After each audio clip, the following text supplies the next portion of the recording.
तो गाइज़ आप सभी का स्वागत करता हूँ मेरे अपने यूट्यूब चैनल पे जिसका नाम है मिस्टर मैक। और वही चीज़ दोबारा दोहरा रहा हूँ मैं कि स्टार्ट करते हैं हमारी सीरीज़ जो आपकी एमकॉम से रिलेटेड है। तो देखते हैं MCO 1 में और कोई इम्पोर्टेंट क्वेश्चंस हैं जो आपको करने हैं। तो यस, ये आपके स्क्रीन पे आ गया है। Explain the process and level of conflict in an organization and describe how does conflict impact an organization. Also discuss various mode through which the conflict can be managed in an organization. तो दोस्त अभी थोड़ी सी voice की थोड़ी सी problem हो रही होगी, उसके लिए मैं पहले ही सॉरी बोल दूँ। क्या करें, थोड़ा सा मेंटेन करना पड़ता है इसलिए। तो जैसा कि इसमें बताया, आपको बताना है कि कॉन्फ्लिक्ट्स का मतलब, पहले अगर आप समझो कॉन्फ्लिक्ट्स का मतलब क्या होता है। कॉन्फ्लिक्ट सिंपल सी बात होती है कि झगड़ा, अगर हम बात करें, और ये झगड़ा कहाँ नहीं होता। अगर मैं बात करूँ, एक इंसान खुद से अपने आप से भी झगड़ता है और दूसरे से भी झगड़ता है, ठीक है।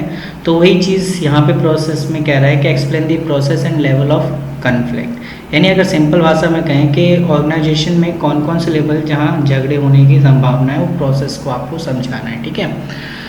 और इसका जो है ऑर्गेनाइजेशन पे क्या इम्पैक्ट पड़ता है, किस तरीके से, and also discuss various mode through the conflict manage in an organization. तो चलिए देखते हैं, हम एक एक करके सॉल्व करते हैं क्या है ये। पहले अगर मैं प्रोसेस की बात करूँ कि कौन कौन से प्रोसेस पे जो है कन्फ्लिक्ट हो सकता है, तो पहला प्रोसेस ये है stage 1, when one group try to block the plan of the other group. Suppose करिए दो ग्रुप है आपके ऑर्गेनाइजेशन में, और अगर किसी एक का प्लान सक्सेस, यानी वो चाहता है कि मेरा प्लान जो है ऑर्गेनाइजेशन को बताना चाहिए, तो वो क्या करेगा, दूसरा ग्रुप उसको क्या कर रहा है, ब्लॉक कर रहा है। अब इससे क्या होगा, ऑर्गेनाइजेशन के अंदर एक कन्फ्लिक्ट पैदा हो जाएगा, ठीक है।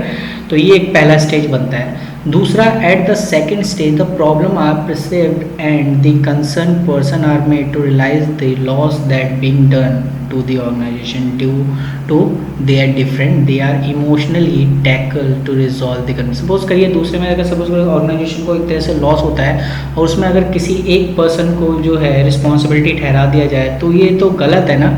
इससे क्या होगा, वो इमोशनली टैकल होगा और उसे जो है कन्फ्लिक्ट का सामना हो सकता है, ठीक है। तीसरा स्टेज जो है, तीसरे स्टेज में क्या कह रहा है, in this stage the action plan in stage 1 will be implemented to concern person और ग्रुप अंडर द कन्फ्लिक्ट। अब ये है कि जिस पहले अगर मैं स्टेज की बात करूँ, जो पहले स्टेज में जो था कि जिसमें एक ग्रुप जो है दूसरे ग्रुप के प्लान को क्या करता है, ब्लॉक करता है। अब उसके बाद वो बंदा जो, यानी जो पहला ग्रुप है, वो चुप तो रह नहीं सकता, वो भी कुछ इस तरीके से जो है कुछ कदम उठाएगा। तो इस तरीके से भी जो है तीसरे में जो है आप जो है कह सकते हो कि इसमें भी कन्फ्लिक्ट हो सकता है।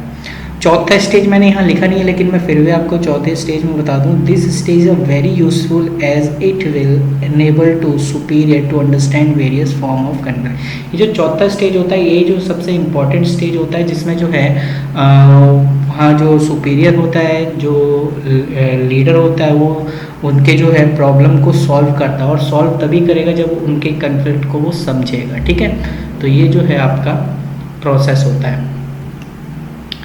तो 3 प्रोसेस मैंने आपको बताए हैं। अब लेवल ऑफ कन्फ्लिक्ट, तो मैं इसे जो है एक एक करके जो बात करूँगा, लेवल ऑफ कन्फ्लिक्ट में क्या होता है। तो लेवल ऑफ कन्फ्लिक्ट जो है वो 2 टाइप्स में होता है, इंट्रा पर्सनल कन्फ्लिक्ट और बाकी दूसरा जो होता है वो इंटर पर्सनल कन्फ्लिक्ट होता है, ठीक है। तो पहले जो है मैं सिर्फ आपको इंट्रा पर्सनल कन्फ्लिक्ट बताऊँगा। तो इंट्रापर्सनल कन्फ्लिक्ट होता क्या है कि इंसान को खुद से, यानी खुद में झगड़ना है, यानी अपने आप से वो जो है लड़ रहा है एक तरीके से मेंटली, ठीक है। अब वो जो बंदा, यानी वो पर्सनली वो अपने आप से किस तरीके से मेंटली लड़ रहा है, उसके माइंड में किस तरीके की बातें जो है आ रही है, वो डिपेंड करते हैं उसके 2 चीज़ों पे। एक है गोल कन्फ्लिक्ट और एक है रोल कन्फ्लिक्ट, ठीक है। तो मैं एक एक करके इसको बताता हूँ, शायद टाइम इसी में चला जाएगा। दूसरा जो है अगले वीडियो में ही इसको शो कर पाऊँगा, ये पार्ट 1 और 2 में बनेगा। तो अगर मैं गोल कन्फ्लिक्ट की बात करूँ, तो इसमें जो है उस पर्सन को आप उसके सामने जो है गोल के अकॉर्डिंग 3 अप्रोचेस दिए जाते हैं। तो वो 3 जो है वो क्या है, अप्रोच अवॉइडेंस एंड अवॉइडेंस।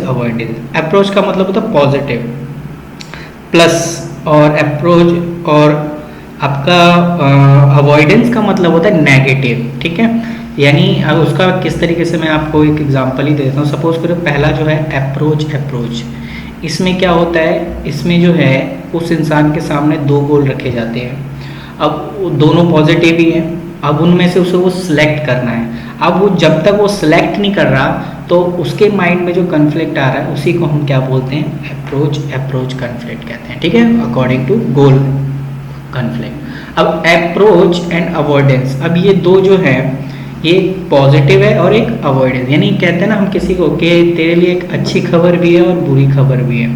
अच्छी खबर ये है कि तेरा प्रमोशन हो गया, और बुरी खबर ये है कि तुम्हें जो है रूरल एरिया में जो है तुम्हारा ट्रांसफ़र हुआ। तो ये जो 2 उसके सामने जो है कन्फ्लिक्ट पैदा हो गया, उसमें उसे डिसाइड करना पड़ेगा कौन सा बेस्ट है। अवॉइडेंस ये तो भाई सबसे खतरनाक होता है, जिसमें दोनों नेगेटिव है। अब जैसे अगर आपके पास बॉस आ जाते हैं और आपसे ये कहते हैं कि देख भाई तेरे पास 2 ऑप्शन है, या तो तेरा प्रमोशन जो है कैंसिल हो जाएगा या तो तू मुझे रिज़ाइन दे दे, दोनों में से कुछ एक। क्या पता आपने कुछ गलत किया हो जिसके वजह से उसने जो है आपके सामने ये दोनों नेगेटिव डिमांड रखी। अब उसमें जो अगर आपको जो बेस्ट लगता है, अगर आप स्वाभिमानी हो तो आप छोड़ के चले जाओगे, और अगर आप स्वाभिमानी नहीं हो तो आप जो उसे कहोगे कि ठीक है आप जो मेरा प्रमोशन रोक सकते हैं। तो ये 3 अप्रोच जो गोल के कन्फ्लिक्ट में ही आते हैं। बी यानी रोल कन्फ्लिक्ट जो है वो उसमें क्या आपका शामिल होता है, रोल में हम जो है किसी इंसान को रोल दे देते हैं और उसके अपोजिट में, जैसे सपोज करो उसे जो है बोलना ही नहीं आता। अगर उसे कुछ बोलना ही नहीं आता तो वो मैनेज किस तरीके से करेगा। अगर उसे मैंने जो है सेल्स एग्जीक्यूटिव बना लिया, और सेल्स एग्जीक्यूटिव की खासियत ये होती है कि उसे बोलना पड़ता है, लोगों को कन्विंस करना पड़ता है, कम्युनिकेशन चाहिए होता है। और मैंने जो है वो शर्मीला लड़का है, उसे मैंने जो है इसमें रखा है, तो ऑब्वियसली जो है उसको क्या होगा, इस चीज़ को अफेक्ट करेगा। तो रोल कन्फ्लिक्ट में भी जो है 3 टाइप से जो है कन्फ्लिक्ट पैदा हो सकता है। एक तो इंट्रा रोल कन्फ्लिक्ट और इंटर रोल कन्फ्लिक्ट और पर्सनैलिटी रिलेटेड रोल कन्फ्लिक्ट। ठीक है, तो रोल में हम क्या, अभी मैंने आपको बताया कि रोल कन्फ्लिक्ट में आप किस तरीके से आप किसी को कोई रोल देते हैं तो उसमें वो किस तरीके से होता है। तो अगर मैं एक ही करके बात करूँ, इंटर रोल कन्फ्लिक्ट का मतलब है वो अपने जो से हमने रोल प्रोवाइड कराया है ऑर्गेनाइजेशन में, उसके अकॉर्डिंग उसके माइंड में जो है